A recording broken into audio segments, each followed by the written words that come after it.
You are listening to the Techie Leadership Show with Bogdan and Andrei.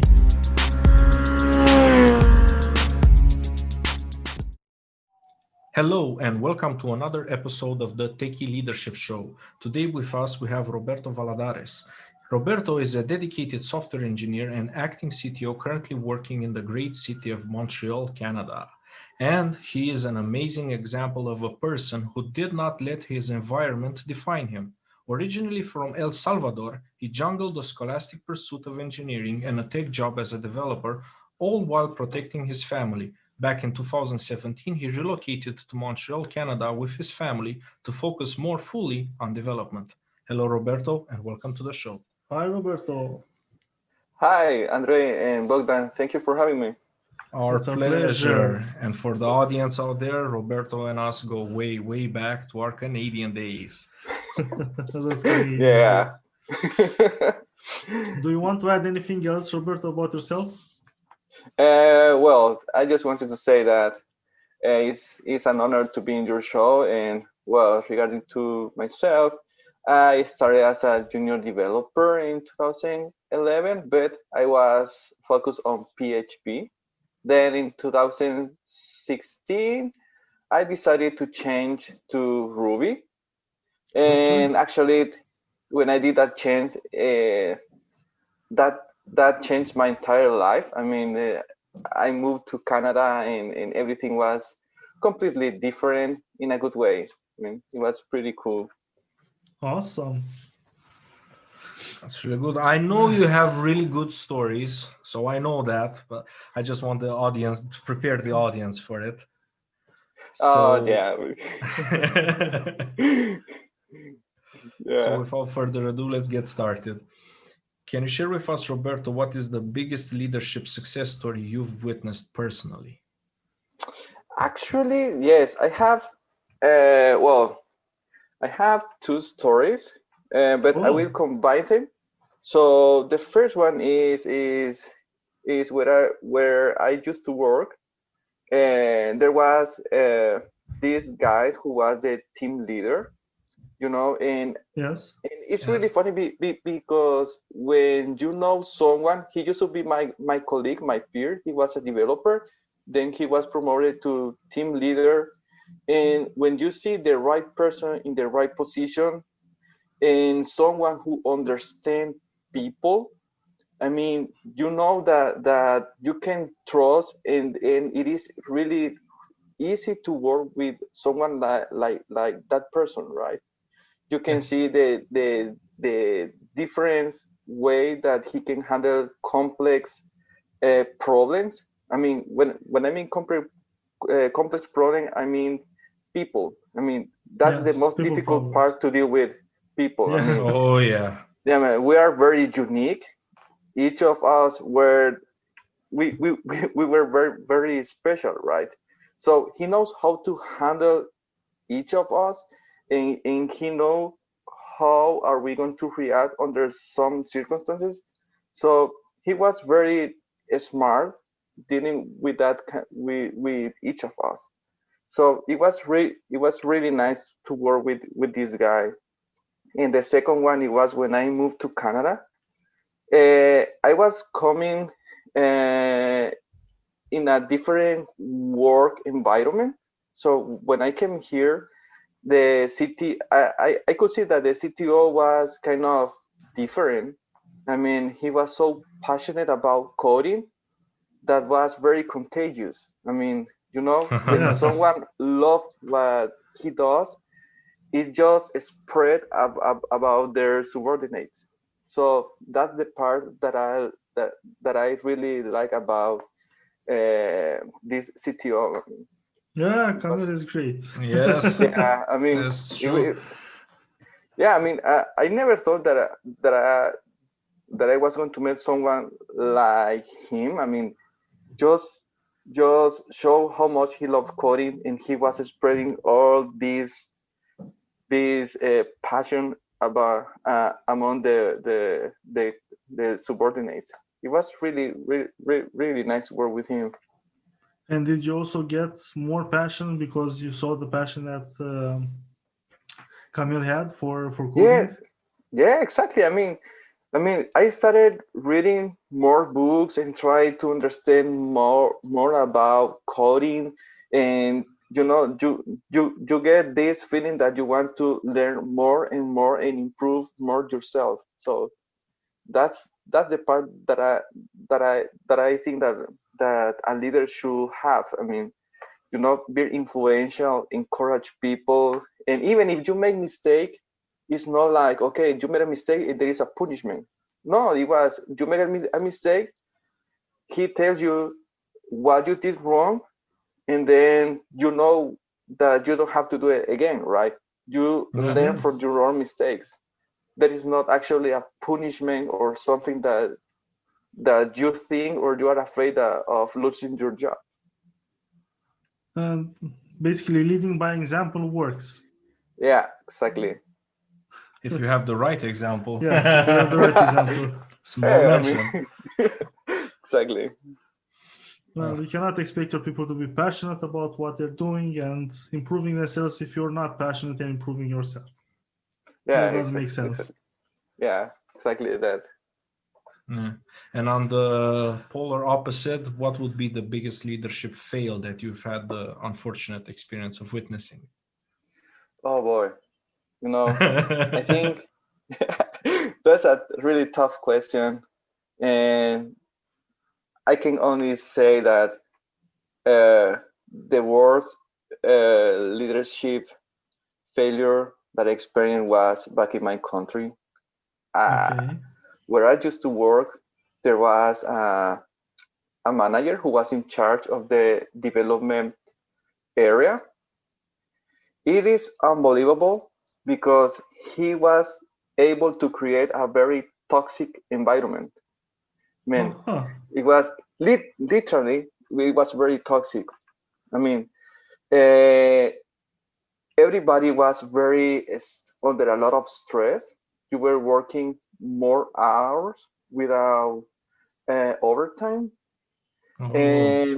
and even if you leave, I mean, just try to imagine that you finish all the stuff and you have to leave at 5 p.m. And Yes. when you just start preparing all your stuff to leave the office, he was just looking his watch. Then he says a comment that makes you uncomfortable, like, why are you leaving at 5 p.m., right?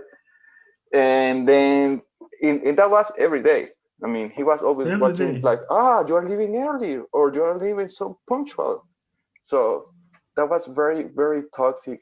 And also he was very he has this he I think he was a workaholic because he spent in the office from 8 a.m. to maybe 10 or 11 every day, Oh my God. and he was expecting that everyone should do the same, Do even the if same. you Oh don't my have God. nothing to do.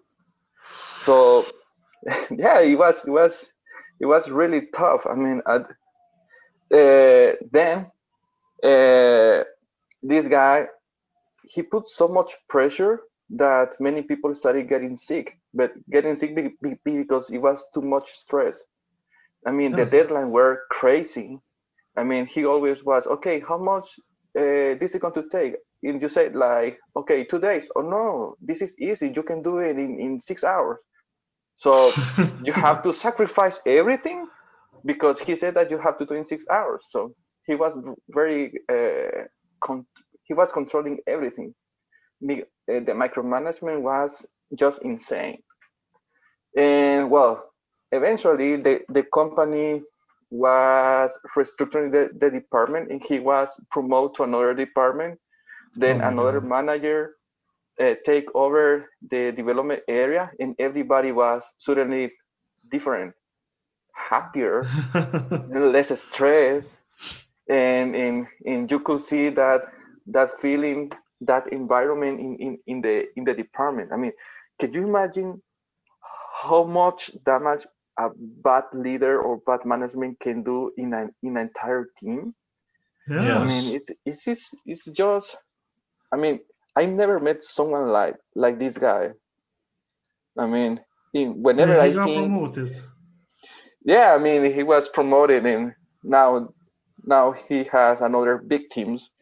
under his power. Other people to terrorize, more Yeah, people probably. exactly. Yeah, and when you give him feedback, he for some reason he didn't listen your feedback, and he was always thinking that he was the best example that you can get. I mean, the best leader, the best manager. Somehow The best he just developer. ignores the bad stuff and he just take the thing that he wants to hear. My So God.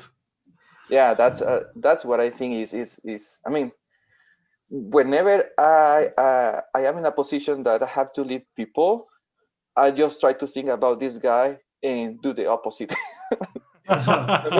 So that's a great transition, because when you're leading people, what is your leadership philosophy? Leader philosophy is basically be humble, have empathy for others, and help others. Yeah, because I mean, you are in a position that you have power, and you have to be able to accomplish your goal, but also you have to be humble enough to accept feedback, and you are also a human being, so you make efforts too, right? You make mistakes, so you have to be humble to get feedback and to learn from other people. It doesn't mean that you are a completely genius that knows everything, but you also learn from your people that are that are your subordinates. So Nobody is genius. Even the geniuses, they're not geniuses in all the areas, maybe just in one area. And it's always a good idea to learn from the people you have around you. So yeah, that's I what mean, smart leaders do. yeah, exactly. I mean, you can always learn from other people, even other people mistakes or other people skills. I mean, you can always learn from them. Yeah, I heard it from someone who put it best. Basically, he said teaching is a two-way street. Every time you teach somebody, you learn somebody by simply the feedback you get. Yeah, So exactly. you can always Yeah, learn exactly. something new. I mean, that's a part of being a leader. I mean, you always are learning. Someday you will get a subordinate that are very skilled in a specific area that you don't have. You can learn from that guy, right? Exactly. And Roberto, I'm curious, coming from a different culture in another culture and working with people with a lot of different cultures inside the company, how do you manage all that? Okay, that's good question. Well, coming from different culture and that kind of stuff, I mean, you have to understand that, I mean, that people are people, and you have to know know them a little bit better.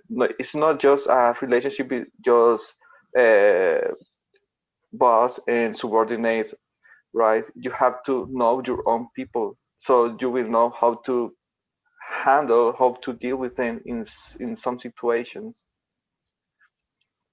I mean, yeah, Yeah. basically you need to know your team. I mean, you are not in a high level, and then they are your workers, right?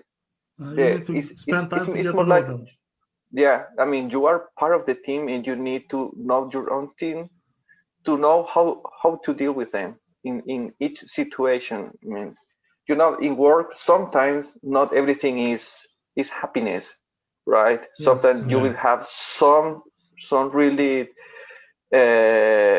stressful time that you need to handle yourself, because I mean sometimes the stress get just the worst of you, but you need to control yourself, and you need how to handle other people. Yeah. So you need you need Well you need to put. know them as much as you Well, can. And spend time with them. mm, You get to learn a lot by spending time with the people you're working with and Yeah, asking exactly. questions. To know them, you need to ask questions, not preach all the time. yeah. Spend more time Yeah, asking questions exactly. and being curious. And there is a reason why the leader is called like the head of the team, head of the department, head of the company, because it's basically what you said. There is no situation in which the head can thrive if the body suffers. So the head is part of the body. Yeah, Just exactly. it just has to be like the one to implement the decisions being made, whether there be common voted decisions or in times of crisis single-handed decisions. It doesn't matter. It has to be for the greater good of the whole. Yeah. Yeah, exactly. I mean, at the end is everybody's working just to accomplish the same goal. I mean, everybody should work in the in the same path just to achieve that goal. I mean, that is not you are better than me or I will jeopardize your job just because I want to get a promotion. It's not like that. It's more like we have to No, work it's not. together to accomplish this goal. I mean, the company goals. That is so true. And usually I find that all the people involved in the company, they want to help the company succeed and doing them best. Usually it's management that is stopping them from from taking it to the desired location. Exactly. Not always, but oftentimes it Uh, it it it happens. It seems to be a common gripe that people have. It's like, listen, I wanted to do this and improve this and work with my colleagues, and I was met with resistance from my management. Well, Yeah, that I mean, happens. sometimes that's that's the thing that when you have the right people in the right position, is better. I mean, it's really good because everybody. I mean, you will get things done easily. Of course, there are always problems that you have to fix, but it's better when you have the wrong people in yeah. the wrong position. It's more difficult because this manager might think, okay, how much time it will take this developer to finish this project? Okay, 2 months. If we add another developer, it will be in 1 month. If we add three developers, it will be in 2 weeks. I mean, it doesn't work like that. Doesn't I mean, work. No, it No, doesn't work like it that. doesn't. no, probably No. it will take more time. Yes. I mean, Yeah. yeah, and I'm telling this because I heard what I just said from someone who was in a management level. So Okay. I mean, it's Told you funny, like but add more. yeah, I mean, just 10 developer and you will get the app in just a couple of hours. So Oh yeah, sure. Yeah, yeah, yeah. They're gonna be tripping one over the other, and it takes way longer. yeah, No, exactly. a funny story I mentioned to someone who said the same thing. I added that there are a lot of people who want to use the same mentality from industry 1.0, so old style industry. Basically, if you have one person to dig a 100-meter ditch, and if it takes that person a month, if you add one more person, they can do it in 2 weeks because it's two people for something to work. And I laughed about that, and he said, yeah, but even in that there are situations, exemptions. And I said, really? What if it takes one person to dig a hole for a well, you cannot add two people because they won't fit. It's still a one-man job. Man, Okay, so it's yeah. not an overcompassing example. There are plenty pictures online of usually workers for the city that work in pipes.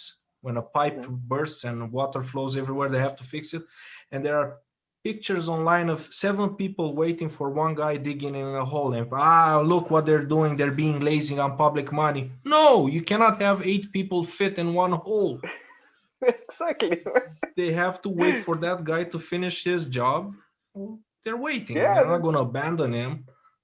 yeah, Exactly. exactly. It's So this one man job. I mean, Yeah, you have the same problem in all sorts of fields. it's an appealing faulty logic that you have. Like it makes sense like on paper. Yeah, if one person needs to do this and it takes this much time, if I add another person, it will have it, and if you add more and more, Yeah, it's going to go faster. But work usually it's really crappy at having it done in parallel, because you have people stumbling one another. And even like if you want to build one house, you cannot. There's a maximum number of people you can have that they would be able to work efficiently. If you add more, if you double that number, they're not going to fit physically in that place to do Yeah. it. They're not going to be able. Everybody's going to be on top of each other. So it's the constraints of the physical world which also apply in the digital world. You also have constraints, maybe different, but you still have constraints. You have to realize them and take them into account when you have a project. So Yeah, the world is full of such examples. Yeah, Coming I back to mean that happened when someone tried to read books and tried to apply certain theories from another yeah, industry yeah, to a yeah. specific, and they want to do it the same way that the book says. So sometimes you have to change it or adapt it, oh but yeah, some people they just want to put it in their own business, and that doesn't work like that. I mean, unfortunately, Yes. after a lot of hours and money, they realize that it doesn't work like that. But and happens. But nowadays anybody can write a book, and usually they don't have the experience, the people that write the books. And Yeah. I yeah, was gonna say this. The people that are best apt at working in an industry are usually the people that are too busy with success to have time to write a book. yeah, and when And they yeah, retire, what they were doing, maybe part of it will still be good, but ideally the industry changed so much that new stuff is better to do than yes, the yeah, old stuff. yes. yeah, exactly. It's kind of updated. So any information you take from not only books, all sorts of materials, it's best to take it with a grain of salt. That's why I always tell people the absolute best way to learn is through mentorship. Because if you have a good relationship with your mentor and you trust them and they trust you, there is no limit to the amount of things that you can learn, both in that field and connected fields. But that's a Yeah, one-on-one relationship. yeah. Actually, mentoring is very important in the in the tech world. You Yeah, know, leaders should be a mentor. I mean, because I just well, based on my experience, I've been working in this. I've been a programmer for since 2011, and I just met like two mentors. One of you, Andrei, and the other is Camille. yeah, thank you. And then, but when in my previous job, there was no mentor. Just get it done. Doesn't matter what you have to do. Just do it. So in that That's not part, a good way to do it. Yeah, yeah, I mean, then you have many questions that am I doing it right? If this can be better, or you just have to do it and just put it in production, and you just have to cross your finger that nothing is gonna happen, right? Nothing bad. But mentor is having a mentor is like the best way to learn. I mean, this guy he already made a lot of mistakes. He implemented many things. He learned a lot, and now he's just giving you like the his knowledge. He's is like sharing his skills with you, and you can improve yourself, and then you can do the same with others. You know, and that's kind Exactly. of some kind of chain that in yeah, basically that. Good mentors help you take shortcuts. oh yes. Yeah, And there are and some, go on. there are still many things that you have to learn by yourself, but at least the most potential problems having with the help of a mentor that will help you a lot. I mean, I look at it like you said that there are many things that have to learn. You have to learn yourself. I look like it like learning how to ride a bike. If you have a good mentor, what does a good mentor do? He explains to you what the bike is, what the purpose of it is, how you most often can use it, shows you. okay? And then this is the most important part, encourages you to do it on yourself. You still learn it by yourself, okay? But it's Yeah. faster with somebody mentoring you rather than looking at the bike and first time seeing one and say, what's that? What are the applications? What can I use it for? And then convincing yourself to try it. No, Yeah, exactly. just having a person that had the experience to recommend to you like what materials to study to become better, because there's a lot of crap out there Oh that yeah. actually once you learn it and you start believing it and applying it, it actually would impair you from doing your job and make your job a living hell, because it gives you so-called negative skills in a way. Uh, and it makes you think about the work you're doing and not the right mindset. So just having like someone that did the mistakes, um, ate the cookie, the bad cookie, the bad apple of information, and said like, I stay away from that because it's not a good idea. Study this; it will help you a lot.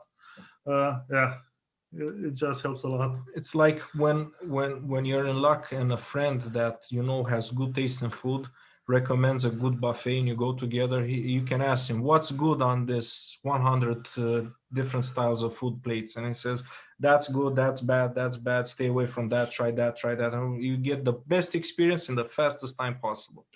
Yeah, that's actually true.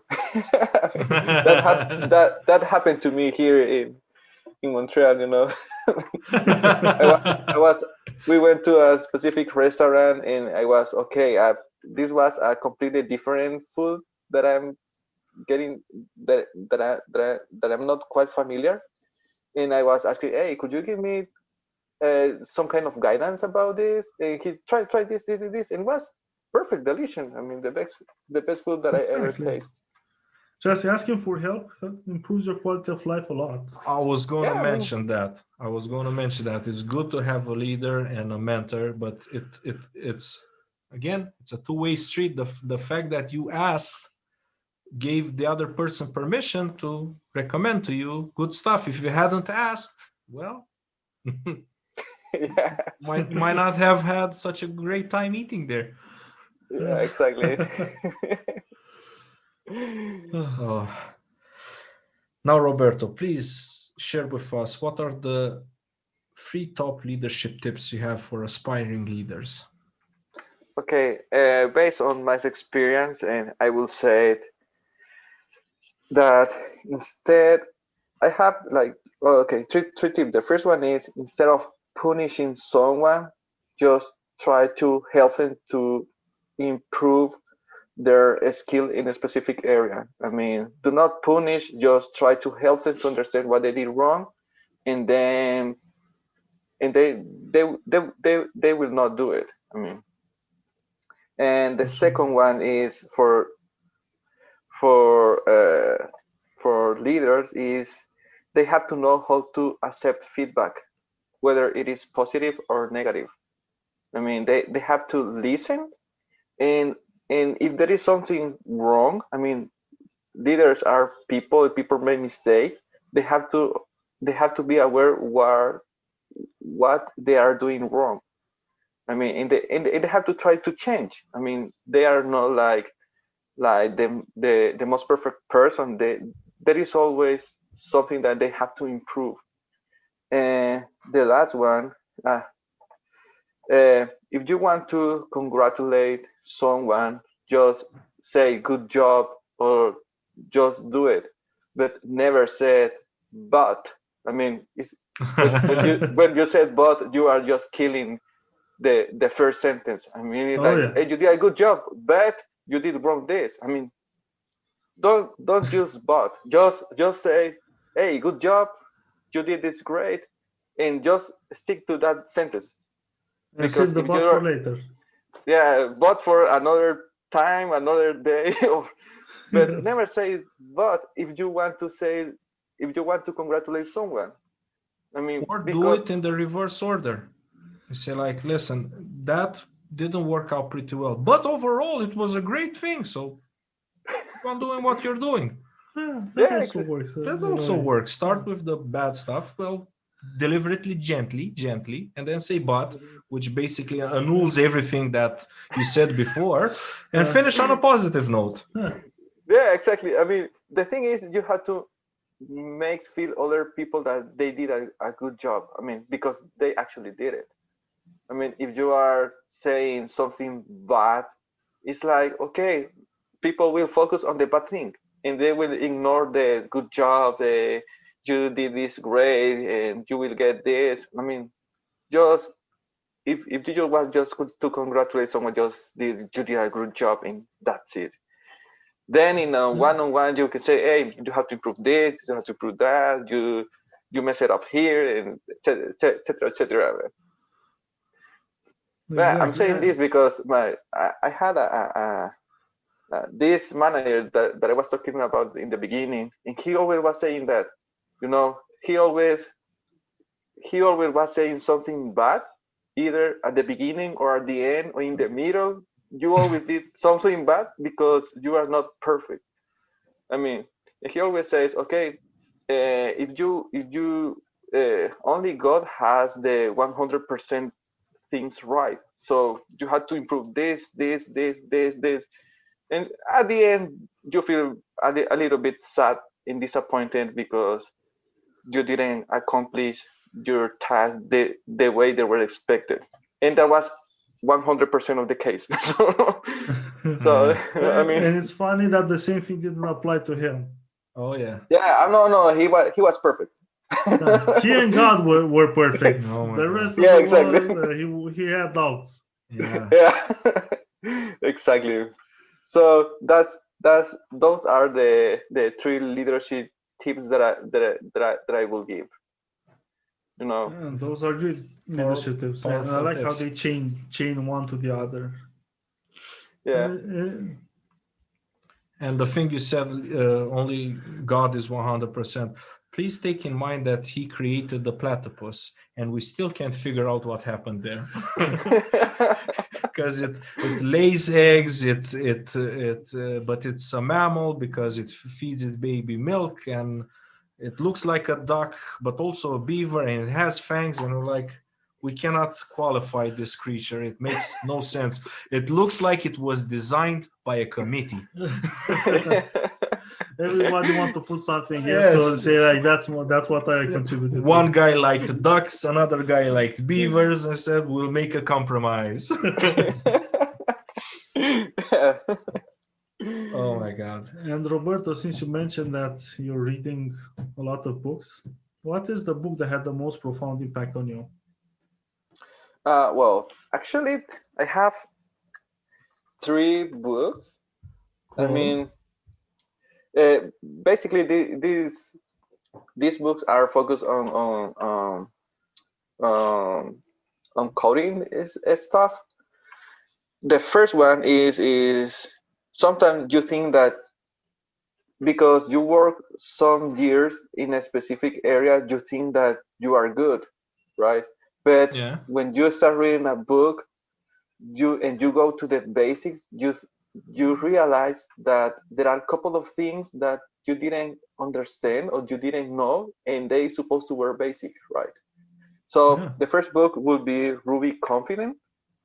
Yeah, Yeah. yeah. When I started with Ruby, Camille recommended me this book. It was like, wow, okay. I thought I knew about programming and the basic stuff, but this book just opened my mind and teach me something that the things that I didn't know or the things that I were missing. And the second one is the book that you recommend me. It was pretty cool. Is Practical Object Oriented Design in Ruby. That was like, Ah. okay. I was just focused in a specific design, but this book just okay. Also exists this and this and this and that. That Options. add a lot of Options. value to my more options, different ways to organize your code, different ways to make it more readable, easy to understand, not just for use, just for others. So it was just amazing. And the last one is refactoring. Wow, this book is also it has given me more coding skills, and it also helps me to organize in a better way my code. So sometimes you think that just using inheritance is the way that you always have to do, but you can use different ways to accomplish the same thing. You know, it's pretty cool. Those three books are the ones that I really think that I learned a lot. Yeah, and they're amazing recommendations, especially if you're a developer, because Yeah. it shows you exactly how to work with code and how to understand it, regardless if you're a Ruby dev or not. And it's something also managers, especially in tech companies, should should read, so they get an idea about what is happening and what all their management style has as an impact on the finished product. Yeah. And for the non-technical people out there, the last book you mentioned, the refactoring, basically what refactoring is, you have an empty house, you fit all or as much furniture as you want inside, and after you put everything in place, you look at it and it says, I'm going to switch it all around. This is not how it should look. So it might sound like doing the same work twice, but it's not. The result is way better. The result That's is the idea, always to way get a better better. result at the end with the same ingredients. Yeah, basically, yeah. I mean, sometimes when you're a developer and you have to deal with management, they don't like the word refactoring because they say, okay, it's just a waste of time They don't want to pay you to write the same code twice. Yeah, exactly. So, but they don't realize that refactoring basically it will help you to implement your feature easily. I mean, because you have some kind of salad of code, and then you just organize properly, and then you can just put your code for that feature, and then the next one, the next developer that is going to work in the same area, he will just follow the same pattern easily, and the feature will be easy to implement. I mean, Yeah, it makes basically coding we are faster. saving That's the time. idea. Yeah. Yeah. I always believed and maintained that the problem with refactoring is the name, because it shouldn't be called refactoring. At least in my opinion, it should be called streamlining. Or improving. Or... Not improving. Improving implies change. Streamlining, because refactoring isn't something that happens only in coding. If Aerotech never refactored, we'd still have propeller planes with 4 wings. Okay, somebody took that concept that worked, by the way, it worked, and said, I can make it better with the same tools, the same concept, the same idea. I will streamline it, I will make it better. And that's what he did. He refactored, so you had better and better planes. Yeah, exactly. It can be applied in different areas or industry. Yeah. But you could see the same talk between the first guy who created the plane and a manager when he says, it flies, yes, but I want to change it. But it flies. Yeah, but are you going to build something different? No, it's going to be the same plane. Why? It's same idea. It's a mental shift. Yeah, exactly. Oh, so much information, so little time. Roberto, if our audience wants to get in touch with you, where should they go? Okay, they can find me on Twitter. Cool. And they can find me by @BobbyVaya. And also I am on LinkedIn. So they just have to type Roberto Valladares and they will find me. Perfect. Or go to the show notes and check the links that I will put there. Yes, of course. Okay, Roberto, it's been a pleasure. As always, a pleasure, my man. Yeah, I have had such a great time with you guys, talking about leadership and sharing all these stories. Bye. Bye. That was today's episode. Tune in daily. Rate, like, subscribe, and share, please. Oh, You can find further info and materials in the show notes on techyleadership.com, including links to the guest book recommendations.